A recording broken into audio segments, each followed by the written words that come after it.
حضرت عبداللہ بن مسعود رضی اللہ تعالیٰ عنہ روایت نقل کرتے ہیں کہ رسول اللہ صلی اللہ علیہ وسلم نے فرمایا کہ جب تم میں سے کوئی دعا کرے تو اس ترتیب سے کرے کہ سب سے پہلے وہ اللہ سبحانہ و تعالیٰ کی شایان و شان، اللہ کی شان کے مطابق حمد و ثنا بیان کرے۔ حمد و ثنا کے بعد وہ رسول اللہ صلی اللہ علیہ وسلم یعنی مجھ پہ درود و سلام پڑھے، اور درود پڑھنے کے بعد پھر وہ اپنی جو اس کی مراد ہے، جس مقصد کے لیے وہ دعا کر رہا ہے، پھر وہ دعا کرے، تو ایسی صورت میں وہ اپنی مراد کو جلد پا لے گا۔ یعنی ہر چیز کے آداب ہوتے ہیں،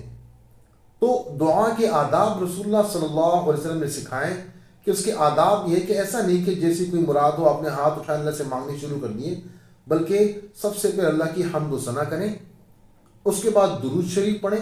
اور اس کے بعد آپ کی جو دعائیں ہیں، جو آپ کی جو تمنا ہے، آپ کی جو آرزو ہے، اس کے مطابق آپ دعائیں کریں، تو انشاءاللہ ایسی دعائیں جلد قبول ہوں گی۔